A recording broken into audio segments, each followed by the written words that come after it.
La edad en que las pequeñas resultan embarazadas cada vez es más corta. También el riesgo que las acerca a la muerte. Una menor de 16 años dio a luz frente al hospital de Baja Verapaz mientras esperaba ser atendida. A las 7:30 vine, entonces me hicieron los exámenes. Después me dijeron que volviera a salir porque no era hora todavía. Y como a las 10:30 tal vez volví a entrar y les dije que ya era muy fuerte el dolor, pero me dijeron que todavía no y volví a salir. Como ya estaba sintiendo yo que ya era el niño que me venía, entonces yo me senté para recibirlo. Como no pudimos volver a entrar porque el doctor dijo que todavía no.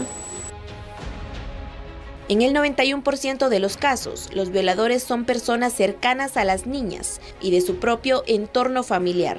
Los padrastros son quienes más cometen ese tipo de delito, seguido de los tíos, primos y hermanos. Que denuncien, pero que no tengan miedo, que confíen en sus padres, que todo lo que les está pasando, que les cuente, aunque ellos no se dan cuenta, ¿verdad? Pero sé que algunas veces las mamás dejan a las niñas en la casa con el padre, con sus hermanos o con alguien, ¿verdad? No hay que confiar en ellos. Instituciones como el Refugio de la Niñez lamentan el actuar del Ministerio Público ante este problema. Existen más de 600 denuncias de abuso sexual de menores de edad que se han interpuesto en los últimos años, pero solamente 60 han llegado a sentencia. Fueron a poner una denuncia, pero no les hicieron caso. Pues no sé. Dijeron que tenían que esperar varios días para que se llegara el momento. La pregunta es, ¿quién investiga y hace justicia a todas esas pequeñas a quienes violadores que aún andan libres les han arrebatado su inocencia, convirtiéndolas en niñas madres? Continuamos entonces en TN23 poniendo sobre la mesa de discusión y de análisis este tema preocupante, los embarazos en las niñas, y por eso pues nos hemos dado a la tarea durante la presente semana de obtener distintas versiones, distintas visiones, focos de experiencias sobre lo que está pasando en Guatemala con este tema, que no ocurre en todas partes del mundo. Es un caso muy especial el nuestro, nos han dado razones culturales, razones ancestrales, pero hoy vamos a conocer una visión muy importante de parte del Observatorio de Salud Sexual y Reproductivo, OSAR, porque hoy nos acompaña en este set la licenciada Mirna Montenegro, quien es secretaria técnica de esta entidad. Bienvenida. Y buenas tardes, muchas gracias y mucho gusto por estar con ustedes compartiendo esta temática que tiene que ver con una pasión de vida. ¿Cómo hacemos para que la población guatemalteca y principalmente las niñas no enfrenten este fenómeno de la violencia sexual y de los embarazos? Gracias, y como lo hemos anunciado entonces trayendo una serie de visiones, y en este caso de ustedes que conforman un observatorio, es decir, está integrado por diversas entidades, pero para empezar, coméntenos sobre el observatorio y su actividad. Nosotros somos una alianza de organizaciones de sociedad civil y academia, la Universidad de San Carlos, la Universidad Mariano Gálvez, la Asociación de Ginecólogos y Obstetras, está APROFAM, Fundaeco, y tenemos también la participación del Congreso de la República. A través de la Comisión de Salud tenemos un representante.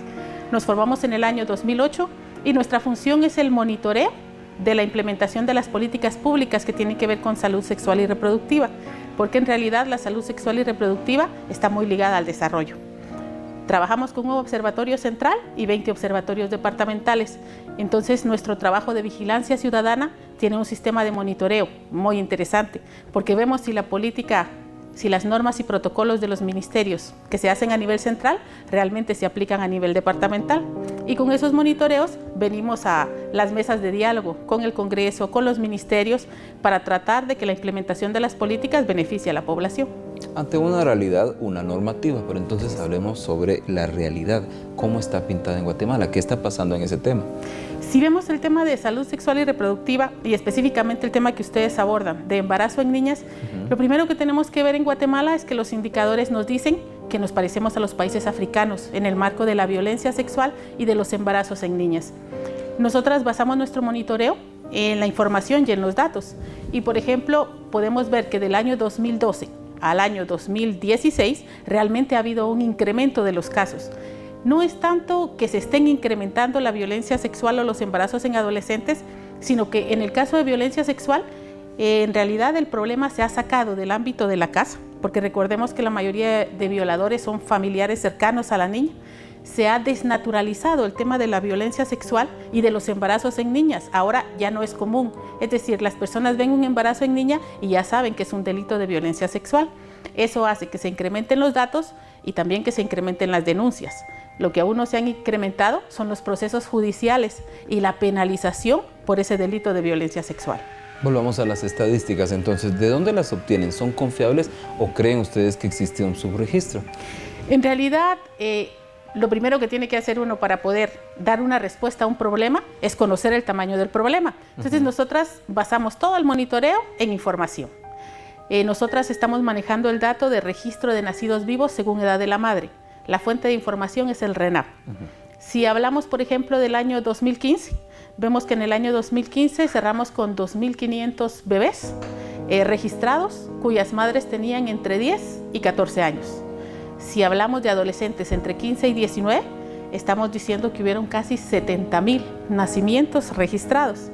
Nos vamos a este primer trimestre del 2016 y al 30 de marzo teníamos 687 bebés de madres menores de 14 años y teníamos casi 21.000 de madres entre 15 y 19 años. Las estadísticas nos dicen que el problema es grande y que como población o Estado tenemos que trabajar en la prevención, pero también en la atención de esas niñas que ya fueron víctimas de violencia sexual y que ahora tienen un embarazo o son madres. ¿Qué pasaba en Guatemala hasta antes de que existiera, por un lado, la normativa y por otro, pues estos datos más exactos que buscan ustedes? ¿Cuál era la situación según se sabe entonces? Por ejemplo, el marco legal en Guatemala, a partir del año 2009, con el decreto 9/2009, que es la ley contra la violencia sexual, explotación y trata, hace una modificación al Código Penal, artículo 73, y dice: toda relación sexual con una persona menor de 14 años es violencia sexual. Entonces, si uno ve a una niña menor de 14 años embarazada, no tiene que pensar, es la costumbre, se la robaron o las niñas vienen muy precoces. Siempre tenemos que pensar que esa niña fue víctima de violencia sexual y que secundario a eso está embarazada. Aunque la norma es del año 2009, el decreto, en realidad podemos unir el tema de embarazo en menores de 14 años con el tema de delito de violencia sexual hasta el año 2012, cuando se hace toda una ruta de abordaje con los diferentes ministerios y, por ejemplo, ahora toda niña que llega a un servicio de salud y tiene menos de 14 años y está embarazada, tiene que ser notificado a PGN y denunciado al Ministerio Público. ¿Qué pasa posteriormente? Es muy interesante esto que usted acaba de decir. Ha sido un trabajo, digamos, de coordinación con los diferentes ministerios, primero de sensibilización y de desnaturalizar el tema de la violencia sexual. Entonces, lo que hicimos fue hacer el proceso de sensibilización, nosotras a través de mostrar la historia de las niñas. Tenemos una investigación que se llama Vidas Robadas, Niñas Teniendo Niños. Durante un año seguimos casos de embarazos en menores de 14 años con un equipo multidisciplinario, un ginecólogo y obstetra, una trabajadora social y una psicóloga. Y levantamos la historia de vida de esas niñas. Lo que descubrimos fue, primero, el grado de vulnerabilidad tan grande que tienen las niñas. Cuando una niña está embarazada y usted levanta su historia, resulta que fue víctima de violencia sexual desde años atrás, 90% de las veces por un familiar cercano. La parte que más asusta es pensar que el 30% son los mismos papás de las niñas. Y eso se entiende a través de la condición de género. Los papás piensan, bajo esa condición de género, que pone como en menor valor a las niñas y a las mujeres. Es mi hija, es su cuerpo y yo puedo hacer con mi propiedad lo que yo quiera. Y bajo ese marco, entonces es que se da el tema de violencia sexual. El otro tema es, las niñas están indefensas físicamente. En el reportaje ustedes lo muestran bien, como la niña dice: yo no quería, pero igual él me abusó. Traslademos eso al tema físico. Una niña es alguien pequeño que está esperando protección, cuidado, cariño, y ser agredida por su papá, su abuelo o su tío. Luego viene el tema de las amenazas. Las niñas viven en el temor. No vayas a decir, no vayas a contar, porque le hago lo mismo a tus hermanitas o mato a tu mamá. Y a eso agréguele el tema de que en realidad no son conscientes, como la violencia sexual ha sido durante muchos años, la han vivido. El tema es que ellas no están totalmente conscientes de que están siendo víctimas de violencia sexual. Y cuando usted descubre el embarazo, porque hay que pensar que solo un 20% de la violencia sexual en niñas realmente termina en un embarazo. Estamos viendo la punta del iceberg con esos, por ejemplo, 690 casos que le comentábamos de este trimestre. Hay un 80% que está dentro de las casas y que todavía no se ha identificado.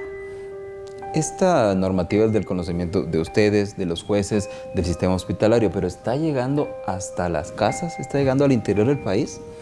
Nosotras hemos hecho varias campañas. La primera campaña que hicimos fue Protégeme del embarazo, porque en realidad para nosotras el embarazo en niñas fue como la punta de lanza para despertar socialmente el que se entendiera que embarazo en menor de 14 años es igual a delito y violencia sexual. Posteriormente hicimos Él está cerca, Protégeme de la violencia sexual, y allí lo que se marcaba es cómo el violador o el agresor puede estar en la casa, en la escuela, en un parque, quien menos nos imaginemos, y sacamos unos libritos que eran de prevención para las niñas, donde se explicaba el tema de las caricias, los secretos, porque lo que hemos visto en las denuncias es que siempre hay alguien que rompe el ciclo. A veces no es la mamá, porque pensemos que las mamás viven en la misma condición de miedo y de violencia.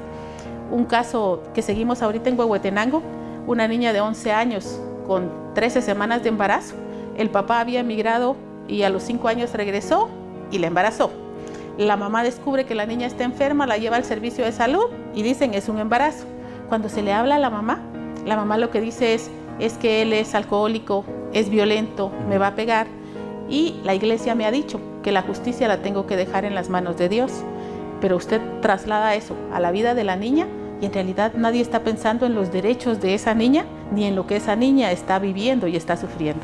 Gracias, licenciada. En este momento iremos a la pausa, pero volvemos de inmediato entonces con este enfoque ahora del Observatorio de Salud Sexual y Reproductiva, el OSAR, en este programa sobre los embarazos en las niñas. Ahora volvemos.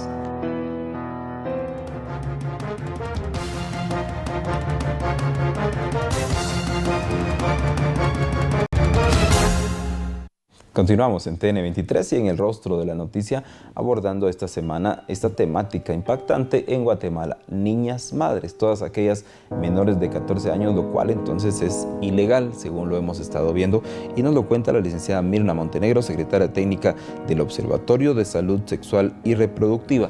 En la primera parte usted decía, ahí están las niñas, están los casos, pero no hay mucho castigo. ¿Qué nos puede comentar respecto a esto?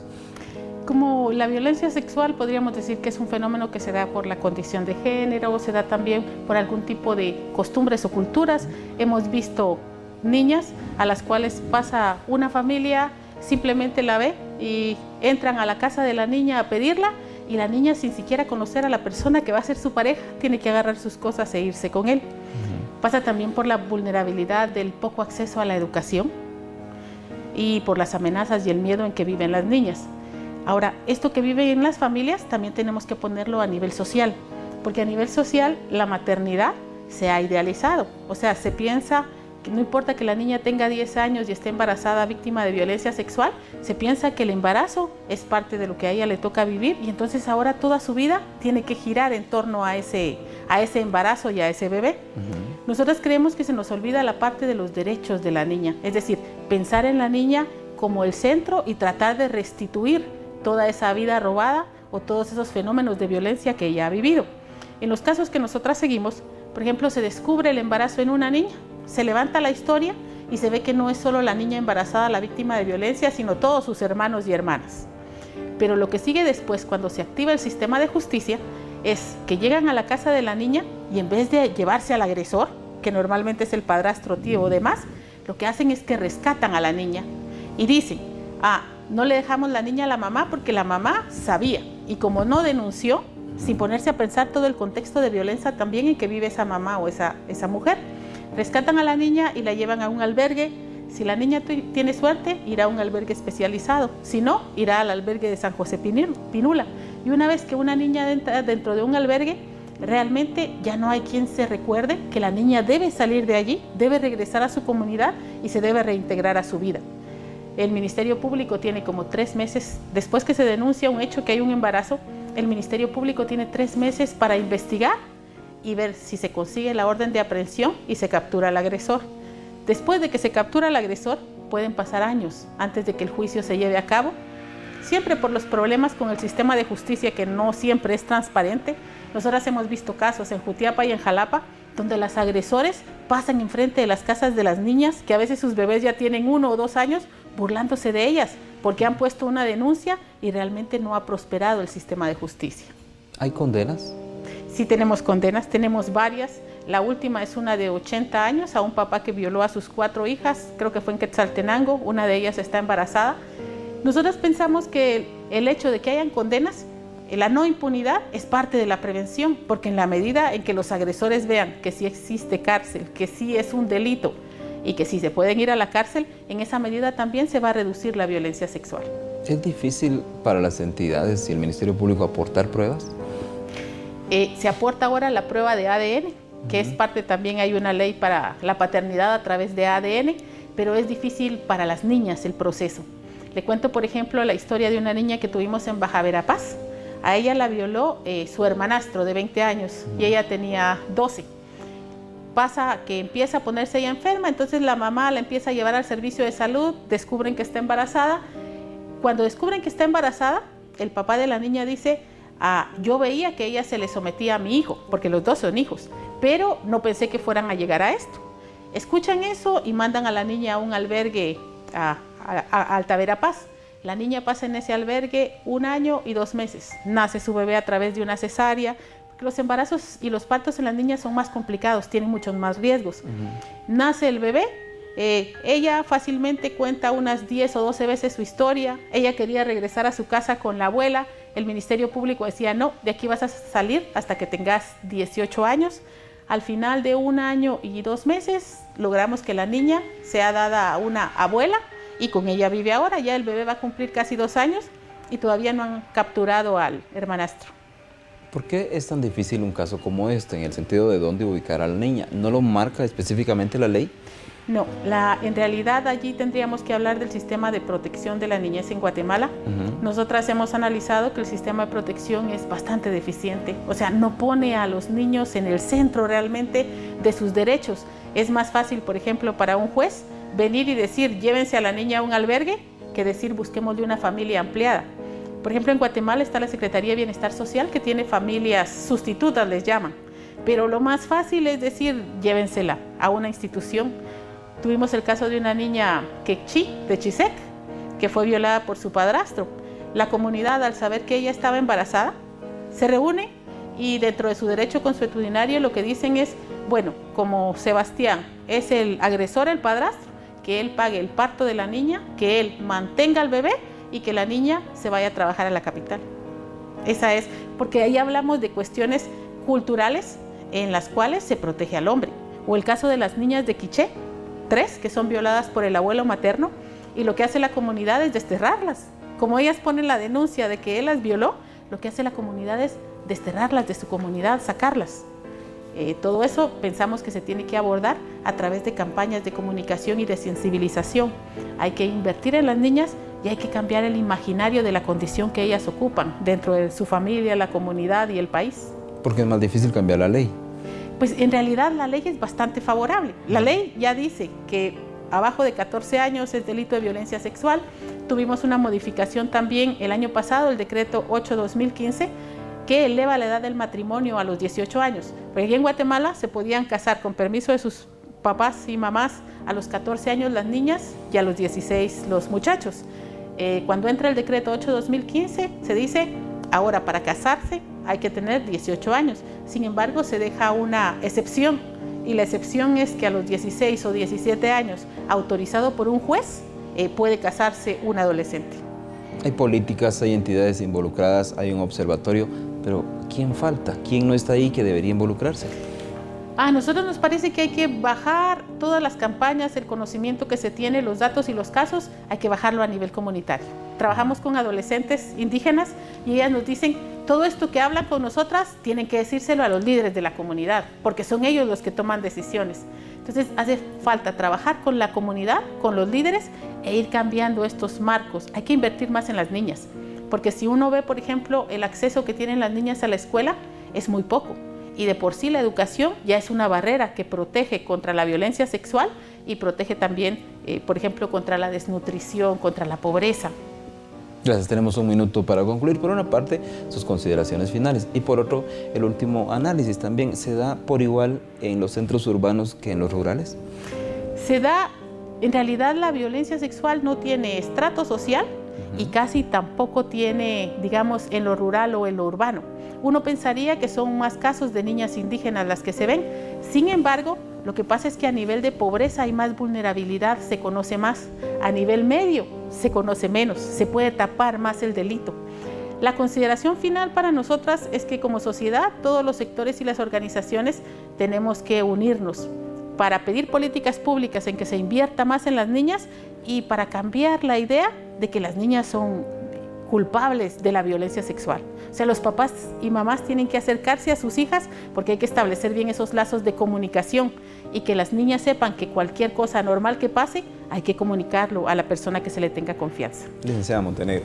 Un placer, muchas gracias. Muchas gracias por estar con nosotros acompañándonos y dar a conocer esta visión y esta experiencia muy grande que se tiene en este observatorio, a donde llegan muchos de los casos para conocerse, para ser analizados y para buscarle una salida a esta problemática. Las niñas madres en Guatemala. Les hemos traído entonces esta visión y ahora le invitamos a quedarse en TN23. Aquí hay más programas con análisis como estos y mucha información. Con permiso.